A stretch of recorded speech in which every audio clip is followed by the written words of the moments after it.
Lucas 24:15, que nos diz assim: E aconteceu que indo, falando entre si, fazendo perguntas um para os outros, o mesmo Jesus se aproximou e ia com eles, mas os olhos deles estavam como fechados, mas não conhecia ou não conhecessem. Ele disse: Que palavras são estas, essas que caminhando trocai entre vós? Por que estáis triste? E respondendo um cujo nome era Cleopas, disse: És tu peregrino em Jerusalém e não sabe as coisas que nela têm sucedido nesses dias? Ele lhes perguntou quais? Eles disseram: as que fizeram a respeito de Jesus o Nazareno, que foi um profeta poderoso em obras e palavras diante de Deus e de todo o povo. E como os principais dos sacerdotes e os nossos príncipes iam entregar a condenação de morte e crucificação, e nós esperávamos que ele o remisse Israel, mas agora com tudo isso, já é hoje o terceiro dia de que estas coisas aconteceram. E a igreja diz amém. Amém. Aleluia, louvado seja Deus. A Bíblia fala que Jesus veio para a terra com um propósito esse de morrer em prol do meu e dos seus erros, dos seus pecados. A Bíblia fala que pelo um Adão o pecado entrou à terra, mas por outro Adão o pecado tinha que sair da terra. E assim Deus, achando graça em nós, envia o teu Filho, como está escrito no capítulo 3 de João, no verso 16, que nos diz: porque Deus amou o mundo de tal maneira que enviou o seu único Filho, esse unigênito, para que todo aquele que ele crê não pereça, mas tenha a vida eterna. A Bíblia fala que Jesus, ele anda o seu ministério fazendo milagres, prodígios, maravilhas, ensinando, orientando o povo. Porém, diante de 70 discípulos, muitos se apegavam a Jesus, acreditando que Jesus era aquele que tiraria Israel das mãos de Roma. Eles não acreditavam 100% que Jesus, ele era o Cristo ressurreto, que morreu em prol do pecado. Prova disso esse texto que lemos. Pois a Bíblia fala que quando Jesus ele é entregue, ele é morto, alguns dos discípulos se entristecem, e aquilo que Deus tinha, ou Jesus tinha dito, para que eles viessem ficar congregados, se dispersam. Porque eles tinham posto uma expectativa em Jesus, a qual o mesmo Jesus não tinha preparado para eles. Expectativa essa de tirar eles das mãos de políticos, ou de uma política. E esse povo estava tão alicerçado a isso, esses dois discípulos, que então eles se afastam daquilo que Cristo tinha ordenado. E a Bíblia fala que eles estão indo para uma aldeia. A aldeia é essa que se chama Emaús. Eu fui buscar o significado de Emaús, é riachos quente. E bem sabemos nesse frio, pastor, é ruim demais tomar banho na água gelada. Que o quente nos traz conforto. Preste bem atenção no cenário que esses dois homens estavam enfrentando neste momento. Eles estavam saindo debaixo de uma ordenância e indo para um lugar onde Cristo não tinha mandado. Eles estavam saindo do lugar que levava eles a saírem da zona de conforto, para pregar o Evangelho, para esperarem a segunda ordem de Cristo. E estava indo para onde? Para um lugar de conforto. Louvado seja Deus. E a Bíblia fala que então eles começam a conversar. E um perguntar para o outro, mas aonde estava errado? O que estava acontecendo? O que deu errado? Por tudo aquilo que tinha projetado, por tudo aquilo que nós tínhamos feito, aonde que deu errado? E a Bíblia fala que, como os olhos deles não viam, o próprio Cristo, ressurreto, aparece do lado deles. E olha para ele e fala: varões, o que vós estão conversando no meio do caminho? Qual essas palavras que vós têm trocado no meio do caminho? E a Bíblia fala que então eles estranham e falam: porventura tu é peregrino em Israel? Porventura tu é forasteiro neste lugar? Pois não tem visto o que aconteceste? Não viu o que sucedeu? Jesus, profeta nazareno. Pode ver que em momento alguns eles falam que Jesus era o Messias, porque eles estavam alicerçados num ministério material. Eles não estavam buscando aquilo que ia vir do céu. Eles estavam esperando algo da terra. E quero te dizer algo aqui: não espere nada da terra, porque o que a terra tem para nos proporcionar ainda é muito pouco perto daquilo que Deus há de nos dar. Não ponha suas expectativas familiar, ministerial, uma ajuda social talvez em homens. Põe em Deus, porque Deus está a todo momento disposto a nos ajudar. Louvado seja Deus. Glória a Deus.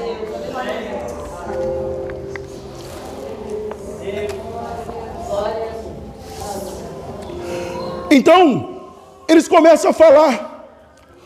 Não sabe o que aconteceu?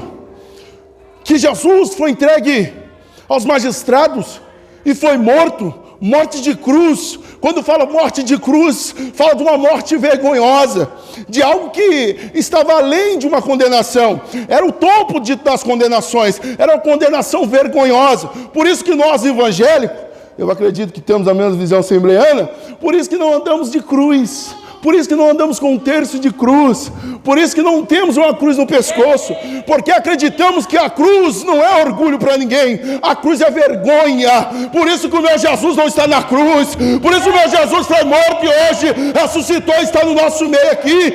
Louvado seja Deus. Então a Bíblia fala que Jesus ouve ele no caminho.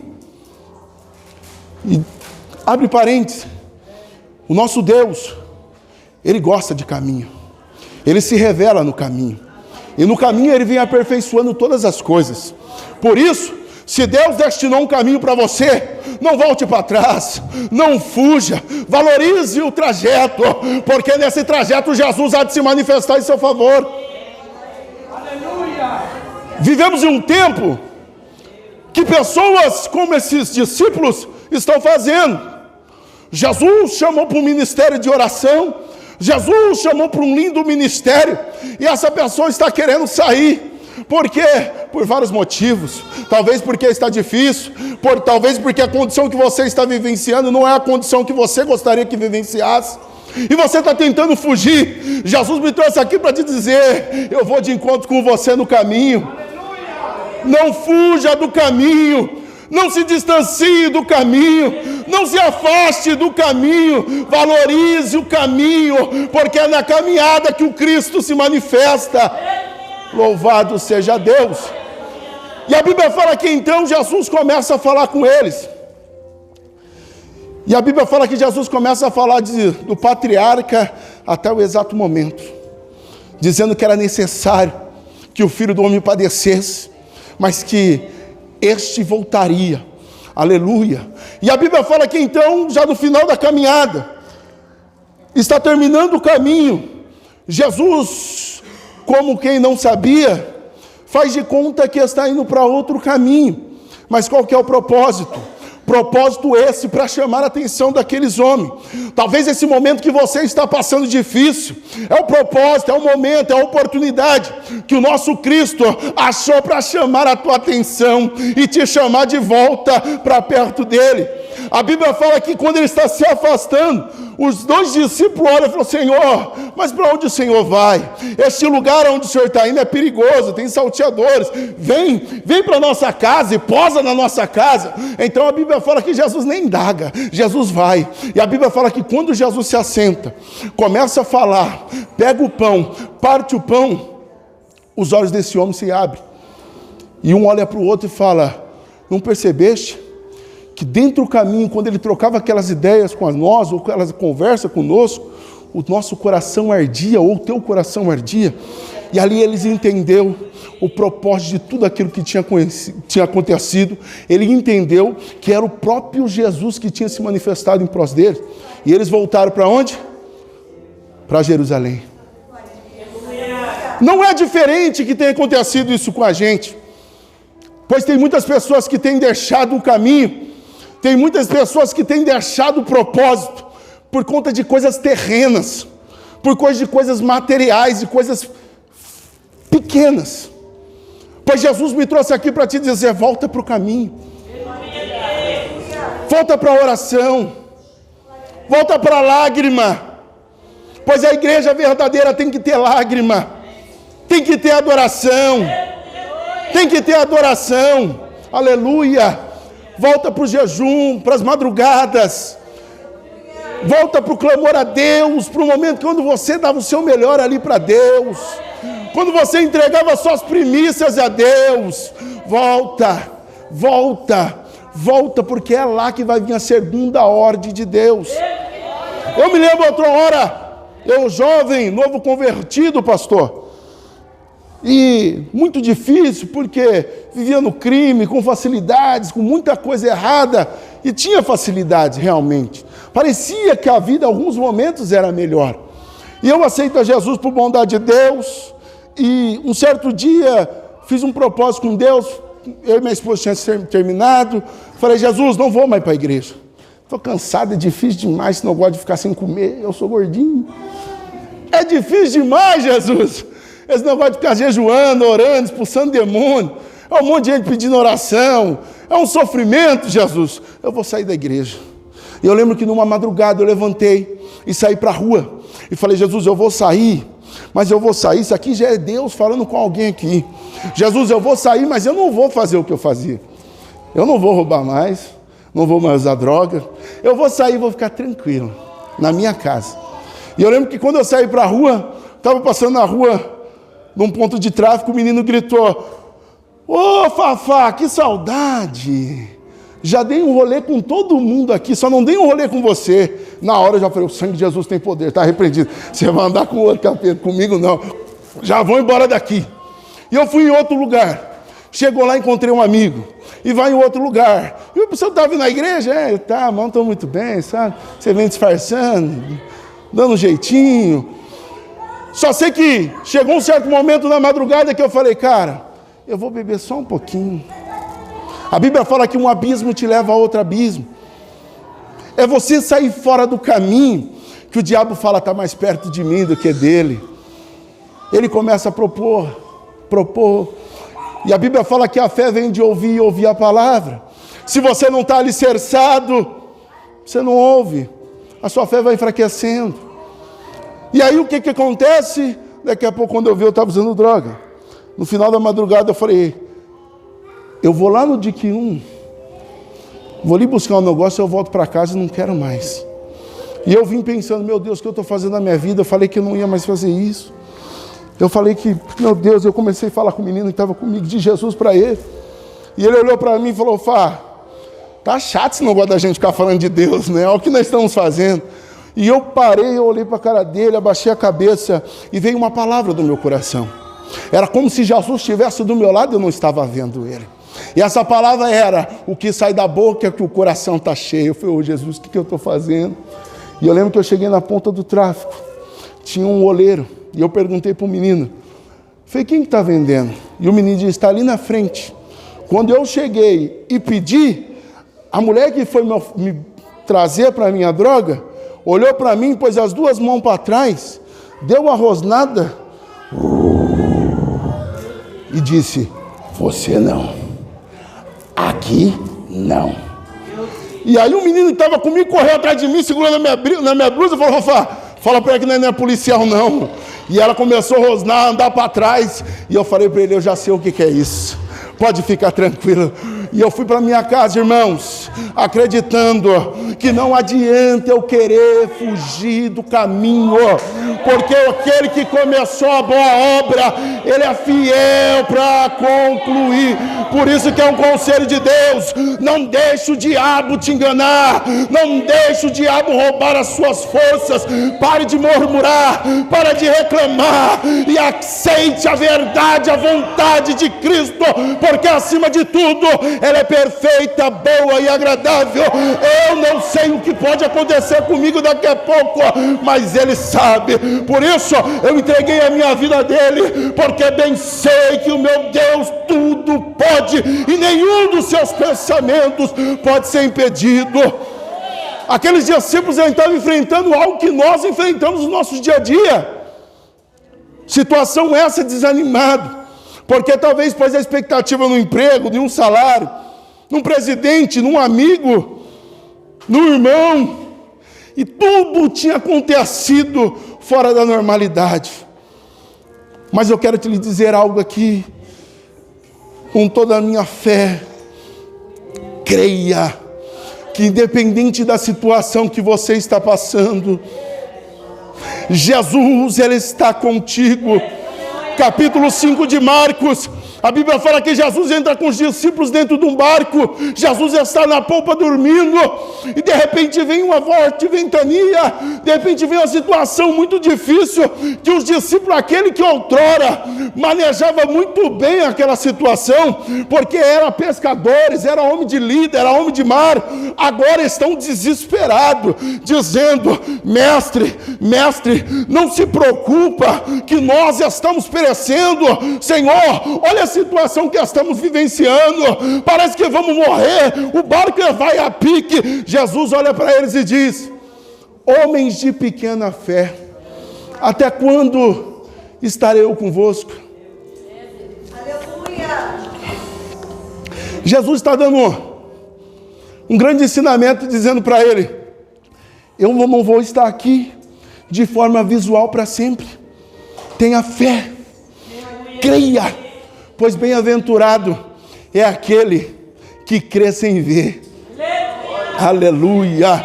E a Bíblia fala que Jesus levanta, repreende o mar, repreende o vento. Mas estranho, porque mar e vento não se repreende, mas o meu Cristo repreende, porque Ele sabe que nem toda aprovação é de ordem física, mas tem muitas delas que são ordens espirituais malignas. Pois eu quero lhe dizer, independente qual é a ordem que você está vivenciando, independente qual é a redemoinha, o vento que você está passando, o meu Cristo é aquele que tem o poder sobre os céus e a terra, e tem o domínio sobre o inferno. Pode fazer macumba, feitiçaria, pode oração ao contrário, o que for, o meu Jesus é o suficiente. Aleluia, dereva, forca, tu e canta, dorrece, alabaia. Eu vim no carro conversando com a minha esposa, e meu filho falou assim: então, pai, eu acho que eu vou entrar nas férias só depois da festinha lá, do negócio de pular fogueira. Aí eu olhei para a cara dele, fez: você tem vontade de ir? Falaram que é legal. Falei: então, pai, deixa eu dar um ensinamento para você. Nem tudo que falam é verdade. Se está fora disso aqui, pula fora, filho, que isso não é de Deus. Se está fora da doutrina bíblica, corra, que não é de Deus. E aí minha esposa olhou para ele e falou: filho, tudo tem algo atrás. Quando não é Deus, é o mundo. E quando é o mundo, quem está direcionando é as trevas. Por isso o conselho que eu te dou, independente do momento que você está vivenciando, não desista. Não volta para trás, não pare, porque aquele que prometeu, Ele é fiel para cumprir na sua vida. Preste bem atenção. Está vendo esse gordinho que você está vendo aqui? Não sou muito bonito, sou mais ou menos, pastor. Alguém tem que achar, amanhã acha. Nem sempre eu fui assim. Eu e a Vitória crescemos no mesmo lar, um lar perturbado. Mãe da Vitória, mãe de santo. A madrinha da Vitória era cartomante, uma outra irmã, cunhada do PCC, família do meu pai, quibanda e umbanda, família da minha mãe, caco roxo. Quem conhece esse termo, caco roxo? Católico, aquele de quando eu cheguei na casa da minha avó, falei: eu aceitei Jesus, e ela falou: que igreja? Dos crentes. O Deus dos crentes é falso. Apontou o dedo na minha cara e falou assim: sai da igreja agora. Eu falei: misericórdia, avó. Os deuses dos crentes é Jesus, o Filho do Deus Altíssimo, aquele que morreu e ao terceiro dia ressuscitou. E já fizeram a lavagem cerebral na sua cabeça. Eu cresci desse jeito. Pois, assim como esses dois discípulos, eu também passei por uma frustração. Aos 19 anos, minha mãe fugiu de casa. Cheguei em casa, levou todos os móveis, tirou meu chão. Passado 2 meses, 3 meses, o meu pai, que não gostava de crente, aceitou a Jesus como seu Salvador. E chamou eu para a igreja. Não quero igreja, pai. Não gosto de Jesus, não gosto de igreja, não gosto de nada. Vamos, filho, não gosto. Vou para a casa da minha mulher, da Beatriz, que hoje é minha esposa. Meu pai: não, vamos. Não vou. Vamos, filho. Não vou. Eu lembro que um dia meu pai parou na porta do meu quarto. Eu estava comendo um salgadinho Cheetos de queijo.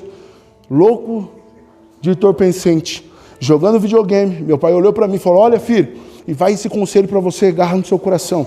Meu pai disse: olha, filho, todas as vezes que colocamos algo na frente de Deus, e esse algo valorizamos mais do que Deus, Deus arranca de nós para que nós viemos enxergar que é Ele acima de tudo.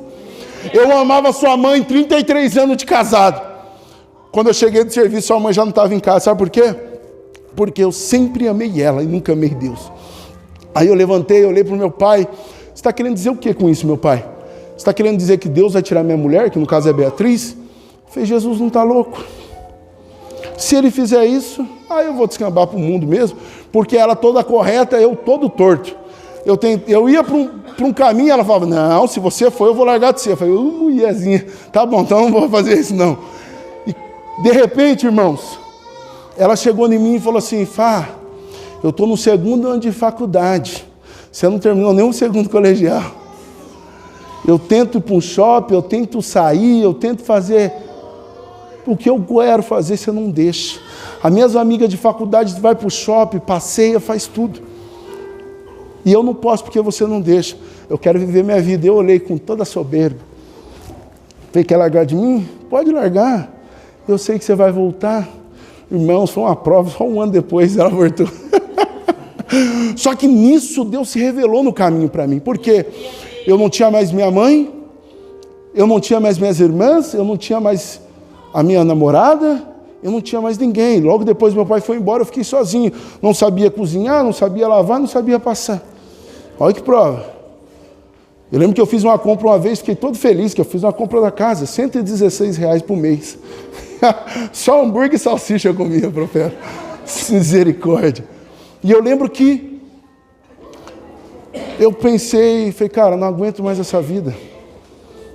Eu preciso me matar. Eu preciso tirar minha vida. Está muito difícil. E eu lembro que eu comecei a tentar traçar um plano de suicídio. Porém, eu não conseguia. Porque algo aqui dentro falava, olha, se você se matar, você vai para o inferno.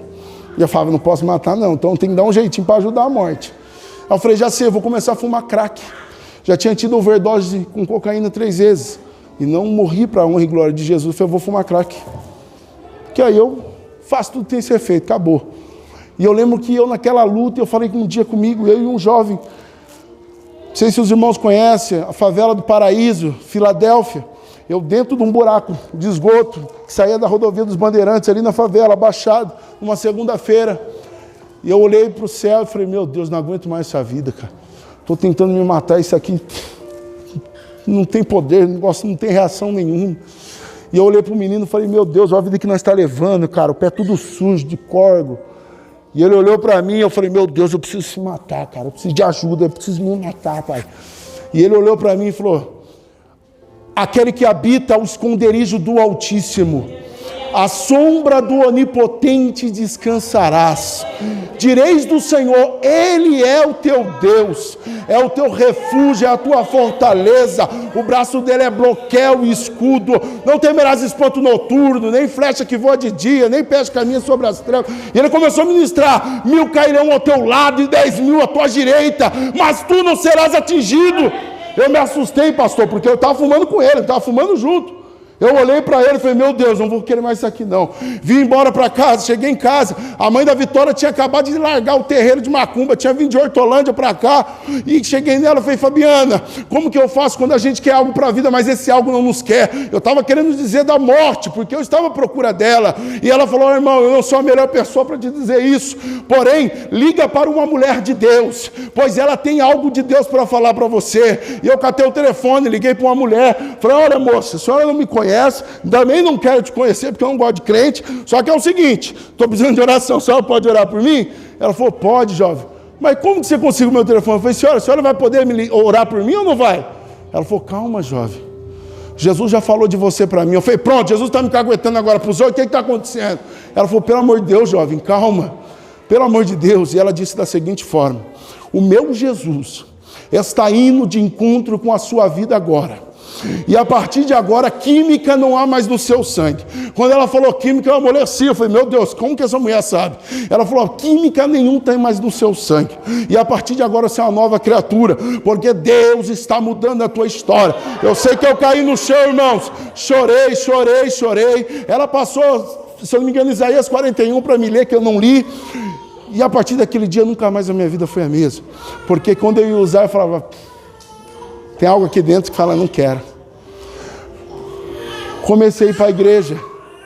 E ali dentro, quando eu criei a atitude de tomar a decisão, assim como o filho pródigo que disse, pai, eu pequei contra ti, pequei contra os céus, não sou digno de ser chamado de teu filho, mas toma como um dos seus jornaleiros. Quando eu tomei essa decisão de entrar no caminho, as coisas começaram a mudar. Hoje, para a honra e glória de Jesus, tenho minha casa, moro em Paulínia, não moro mais no JIC, tenho a minha empresa por bondade e misericórdia de Deus, tenho uma família, tenho 2 filhos, e o que eu vim para te dizer é, não fuja do caminho, pois o mais difícil que pode estar, para Jesus isso é nada, para Jesus isso é nada, pois aquele que prometeu, ele é fiel para cumprir. E quero dizer mais para você, diante da igreja onde eu congrego, da minha congregação, da minha sobrinha de prova, minha esposa, de todos, de 400 membros, eu sou o que mais dou glória a Deus e que dou mais aleluia. Sabe por quê? Porque eu entendo de onde Deus me tirou, eu sei o que Ele fez por mim, e sei que Ele pode fazer na sua vida. Por isso Ele me trouxe aqui, lá em casa Ele me disse, é esta palavra. Minha esposa falou, vai trocar a palavra? Eu falei, não vou ser fiel naquilo que Ele me falou. Não fuja do caminho, valorize o caminho, valorize o processo, porque Ele há de te abençoar, Ele há de abençoar o seu trabalho, Ele há de abençoar a sua casa. Por isso não desista em nome de Jesus. Fica de pé, por gentileza.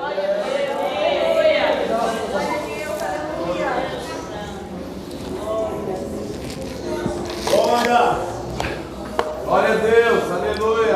Para me encerrar, é uma palavra muito simples. Geralmente eu sou mais enérgico, mas por ser culto da família eu quis vir mais calmo. E vim com essa palavra para te dizer, valorize as pequenas coisas. Nós como os cristãos, e sabendo a grandeza do nosso Deus, nós pretendemos e queremos valorizar as grandes coisas. Queremos valorizar quando cai 100 mil, mas não queremos testemunhar quando cai 1000. Queremos valorizar quando Deus dá um carrão, mas não valorizamos quando Deus proporciona gasolina para o carrinho. Nós temos um grande erro de focar naquilo que é grande, de focar naquilo que é poderoso. Porém, quero lhe dizer, agradeça a Deus pelas mínimas coisas.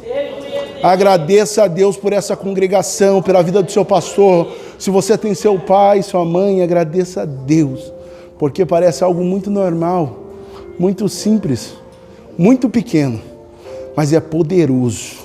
Através do pequeno que vem as grandes coisas. A lei de Deus é totalmente diferente do homem. O homem no mundo, ele vê o grande com grande. Para Jesus não, o grande ele tem que ser pequeno. O forte ele tem que vir fraco, porque é totalmente diferente. Eu agradeço pela minha oportunidade em nome de Jesus.